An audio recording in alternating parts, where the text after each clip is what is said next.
Because ultimately the temporary rulership was taken out, right? The vain rulership, the queendom that we're living in right now, Babylon, the daughter of Babylon. You want to bring it up? Bring something out? Yeah, go ahead, bro. It's the etymology for the word temporal. It says worldly. It says earthly, temporary, lasting only for a time. So the present evil world, everything this present evil world or this rulership that we live in under, okay, everything attached to it is worldly and it's only lasting for a time. Got it. Because even in Revelation it says that he will be loose for a little season. Can you grab that up, shot? And you could blue letter little season. I believe it's one phrase. I'm just gonna chain them together. It's all good. This is Revelation chapter 20, in verse 7. And when the 1,000 years are expired, the 1,000 years, speaking of what Esau, Edom, or the self-proclaimed white man will tell you, is the medieval times or the dark ages. Okay, when during that time you had dark-skinned people ruling. Hence, it was called the dark ages. Got it. It says, and when 1,000 years are expired, so when the dark age will be over, it says, Satan shall be loose out of his prison. And that Satan is speaking of the spiritual demon, Satan's physical counterpartner, known as the Edomites, the self-proclaimed white man. Him coming out of his prison sentence during that 1,000-year period, it began with the Renaissance. Okay, which is a French word for the rebirth. The rebirth of what? The Edomite way back into the earth. The rebirth of the Roman Empire. The rebirth of oppression amongst the so-called Negro, Latino, Native American men. And through that rebirth, now you have a system where when you a death system. I'm gonna say, you know what I'm saying? Because this is the man of sin, and this is how he perpetuates his philosophies by what? By telling you, hey man, you only live once, bro. You know what I'm saying? Hey, you can only have one wife. You know what I'm saying? This is all a deaf society, man. You know what I'm saying? Because in Habakkuk, the 2nd chapter, it tells you that he is as deaf. So this is how you know that his kingdom is all full of vanity, man. It's all worthless, man. Because Yahweh Shai's kingdom is full of life, man. And we're gonna be full of it, man. We're gonna be full of life. We're gonna be full of vigor. You got it, Isaac. Full of order too. Yeah, there it is. Yep. Everything here is out of order, man. He tells the woman that she's equal with the man, and out of that, man, you got chaos, man. You got so-called young black men, gangs and gang banging, and just out here lost. You know what I'm saying? And what happens when you're lost? You go under the way of understanding, man, and you're gonna remain in the congregation of the dead. Because you got to have the eyes. Can you get that the eye salve in Revelation 3? You got to have the eye salve to be able to see the prophecies, what's happening, man. The eye drops let you know that everything that you strove hard for. Where Esau told you to, hey, go to school, man. Get a PhD, go get a doctorate degree. All these different type of things is worthless when it comes to the understanding of Yahweh Shem Shai. Because it says in Ecclesiastes 12 that the whole duty of man is to do the Lord's commandments, man. You know what I'm saying? Not work hard to get a degree or whatnot.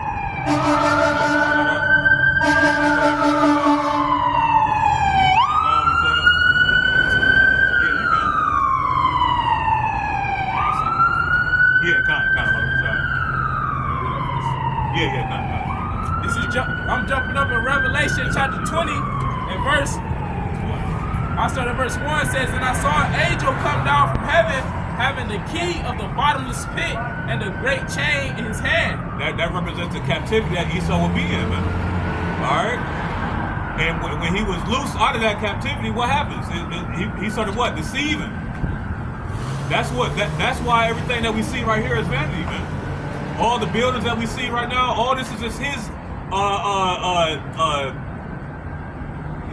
effort, right, to rebuild what's given him his power. When you read Revelation 13, it tells you that the dragon gave power to the beast, man. So the beast is receiving power from what? The image that the Roman Empire has set up that Esau came back to, man. You got it, right? Verse 2, he laid hold on the dragon that old serpent, which is the devil and Satan. So that's a verse that show you it correlates with that serpent in Genesis. There it is, yep. Right? You know, that shows you it's the same spirit. Right? That same wicked, evil spirit that's constantly regenerating over and over again, man. You know, you got it. Because when you get that word serpent in the blue letter, it goes back to the Hebrew word nakash. When you go to the root word, meaning a diviner or a sorcerer. Mm-hmm. You know what I'm saying? This is how Esau gets down through left-handed wicchcraft and sorcery, man. And that's beautiful. Just to add on to that, the Lord called Esau Edom the wicked, right? And another word for wicked is Wicca, which means wizard, right? When you go into it, so you know, hey, he is the wicked. He is the wizard on the earth. Just to back you up, but you got it, brother. You got it, bro. Revelation 20:3, and cast him into the bottomless pit, and shut him up, and set a seal upon him, that he should deceive the nations no more. So the Lord put a seal upon him where he couldn't rise, just like he put a seal on us like we couldn't rise. You see what I'm saying? So it's the Lord is loosing that seal off of us, and now we're having not a rebirth in a sense, but we're being brought back to our heritage, our nationality, right? Because that seal of destruction is being lifted, and the Lord is putting that seal upon them. You know, now they ass going down, you know, just like we went down. Now they going into captivity. You know, like it says in Deuteronomy 30:7, the curses are going upon their ass now, man. Yep. You know, so he's lifting the seal of destruction off of us and stepping in with that seal of destruction, man. It says that in Lamentations, the 4th chapter. You know what I'm saying? That we've accomplished, you know what I'm saying, our captivity. Now these things are rolling over on Esau Edom. Yep. And you see the downfall of his queendom, man. You know? You got it, right? It says that he should deceive the nations no more till the 1,000 years should be fulfilled, and after that he must be loosed a little season. And this is a little season right here, man. That the deception that Esau uses, because he's getting all his information from the left hand side, man.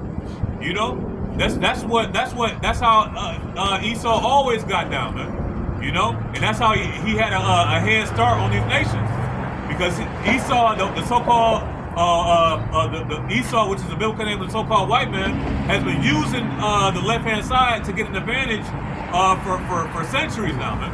You know, and now the Lord the scripture says that there shall be no more wisdom in Teman, and the Temanites were the wise men of Esau Edom, man.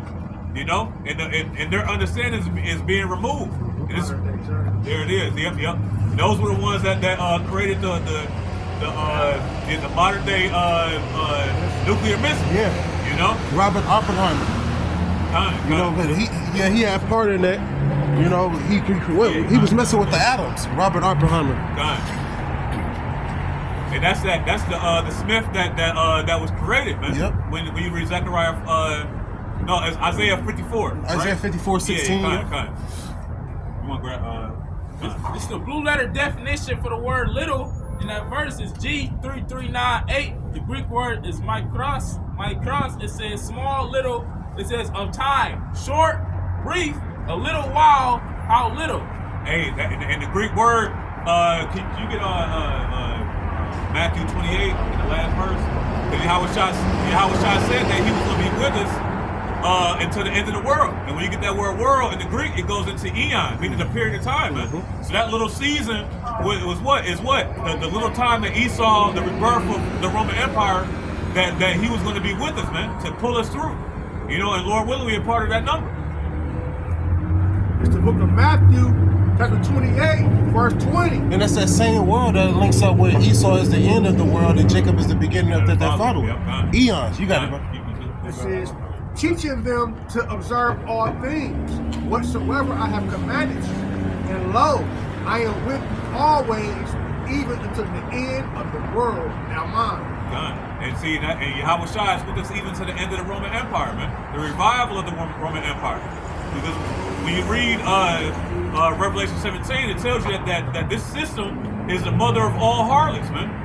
So this is the place where the Egyptian gods, right? The Babylonian gods, the Assyrian gods, because Assyria was wicked as hell. Read Nahum, man.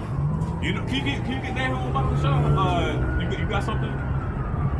You can hold that. You can Nahum first, because Nahum prophesied about the Assyrian Empire. That it was wicked as hell, man.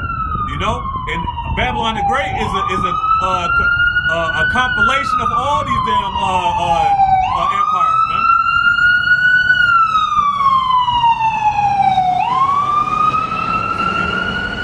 It's the book of Nahum, chapter 3, verse 1.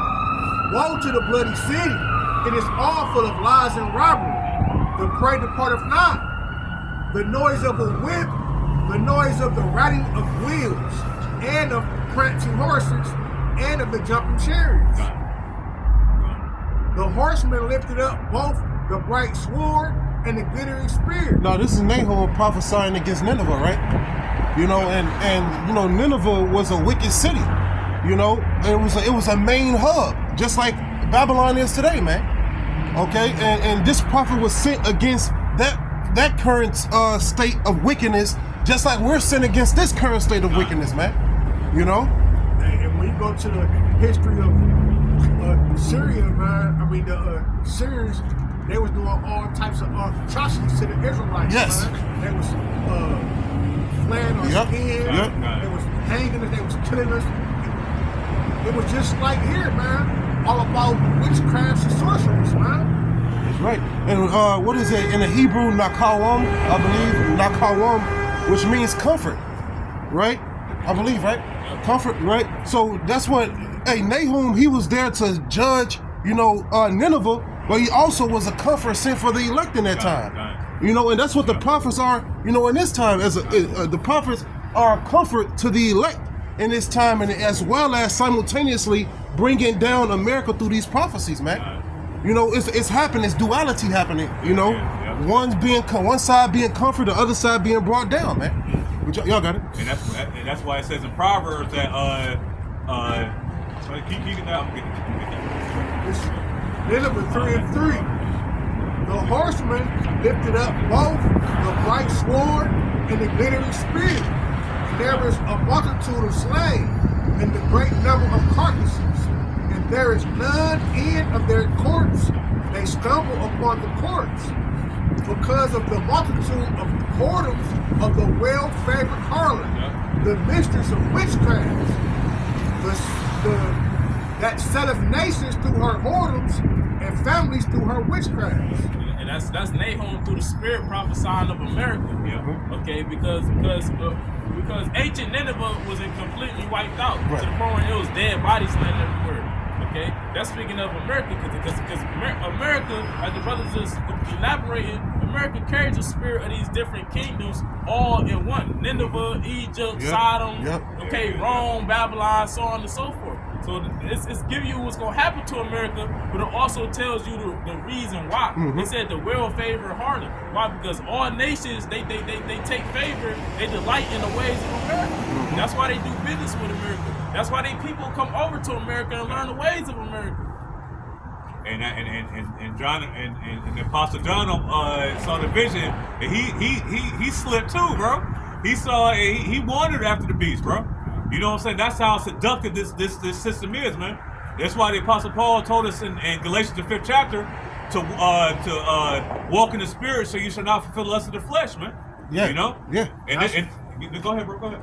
That's why you got nations that'll put up their ancient customs and put their pride to the side, put Allah to the side, come over here, indulge in wickedness, indulge in holidays and things that they will get killed for over in their own land, man. Women coming being harlots, going back to their countries getting stoned. Like, man. Because it's a democracy, goes into demon rule. So when evil rules, you can do anything. You can betray your heritage and come and do anything you want in this land where there's no power, there's no God. When there's a land that has no power, anything becomes a god. You know, anything. Your cell phone, anything. You can do anything now when you don't have no structure, no direction, no order. When you detach from your heritage, man. You know? It says that the earth is given to the hand of the wicked. Yeah. You know what I'm saying? And we're dealing with the prince of the power of the air. You know what I'm saying? So the things that you know, back in the ancient times, they didn't have to deal with that stuff, man. They didn't have to deal with folly on the TV, right, on the radio. You know what I'm saying? Shit that this is all witchcraft, man. You know? Cell phone. There, yep. Children can pick up a cell phone and watch all manner of wickedness, man. That's why you gotta monitor your children's phones, man.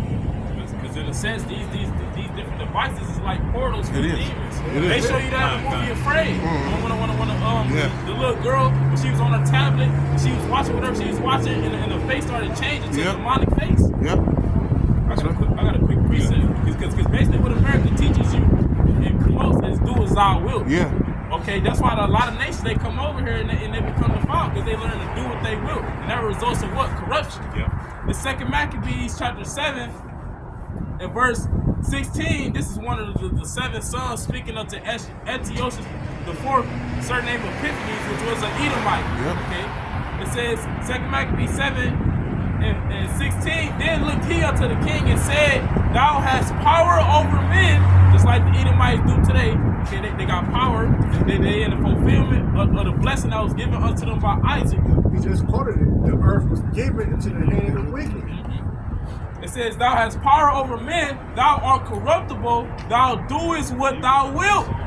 Yet think not that our nation is forsaken of the Most High. And a key point, he told Antiochus that he is corruptible. And why? Because he do what he wills. He eat any type of animal. He eat pigs and bottle feeders, bears and octopus and shit like that. He eat man dealing with man and woman dealing with women and orgies. This him doing what he will. It comes from that corruption, different diseases and so on and so forth.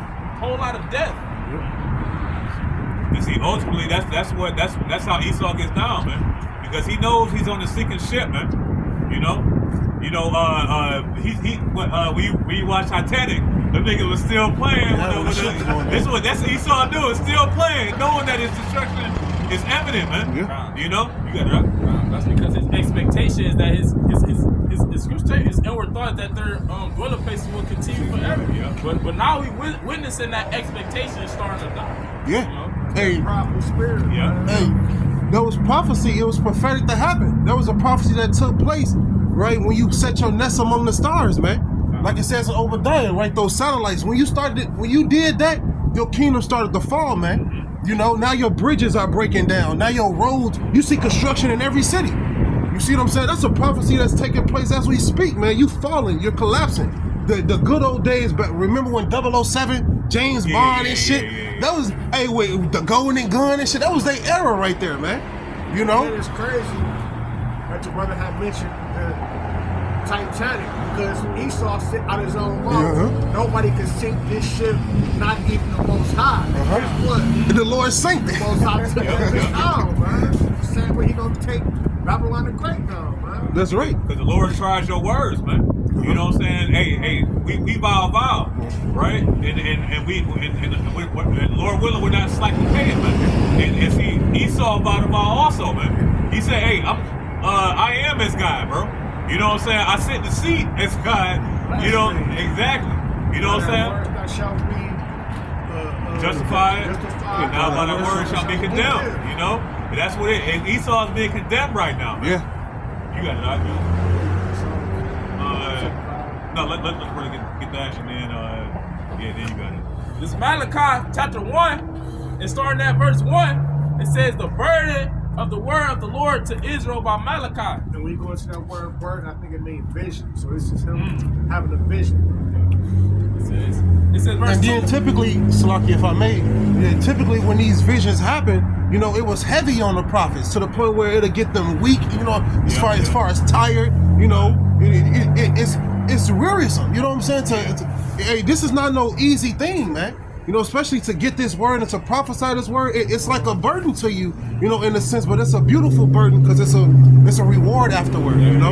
But y'all got it. I know Ezra, when you read 2nd Ezra, he got physically sick. Yes. And also Daniel also.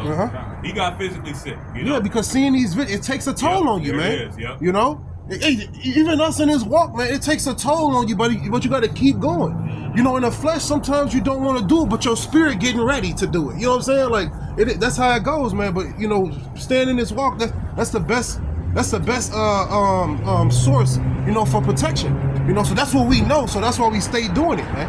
Well, it says that in Ecclesiasticus 24 about that it's nothing better than to take heed to the commandments of the Lord, bro. Yeah. You know what I'm saying? So that we look forward to these type of things. Yeah. Man. You know, we look forward to judgment happening on the right hand side when the world thinks that his left hand witchcraft.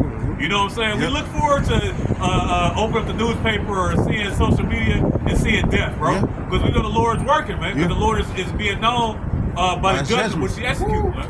You know? That's right. And that proves to you who've been truly seeking the Lord. Because the scripture tell you in Proverbs, evil men understand not judgment, but they that seek the Lord understand all things. You understand that when these different judgments take place on the planet Earth, there's prophecy coming to pass. Yeah. And these main things got to happen before our kingdom be established. This Malachi chapter 1 and verse 2, it says, I have loved you, saith the Lord, yet ye say, where hast thou loved us? Was not Esau Jacob's brother, said the Lord, yet I love Jacob. And the proof that the Lord loved us is the fact that we're underneath the curses. Because we read in Deuteronomy 28 chapter from verse 1 and down to verse 14, it tell you the blessings that will come upon Israel if they would listen to the Lord. Okay, those blessings, we had an opportunity to obtain that because the Lord loved us. And He put us underneath the curses because we didn't listen because He loved us. And right there in that verse, if I may, He said it, I chose Jacob. That's how He showed us He loved us because He chose us over Esau, man. You know, the Lord has... Israelites. Yeah, exactly. Hey, the Lord got favors on this earth. Out of all 18 nations, He chose us, man. That's how He showed us that He loved us. Every time we went into captivity, He brought us out of captivity. You can't name one captivity we've been in the Lord didn't deliver us from. You know, He has a track record on delivering His people, man. You know? That's right. Hey, this is the last one, man. Last one. You know? This is the last one before we in the kingdom forever, man. That's it. And it says that in James that with Him there's no variableness. You know what I'm saying? There ain't no wavering, man. You know what I'm saying? So when you read the scriptures in Deuteronomy 7, it tells you that the Lord didn't bestow His favor because you were few in number. More in number. Yeah. Deuteronomy 7, verse 7, I think. Can you get that one, sir? You know what I'm saying? Because it was all, when you read Romans 9, it was all about predestination. Yep. You know what I'm saying? Because when you read Romans 9, it tells you that it wasn't that both children in the womb neither had did no good or evil. Yep. You know, it was all about predestination, man. It's the book of Deuteronomy, chapter 7, verse 7. You start at verse 6. Yahweh, this is verse 6. For thou art a people, the Lord thy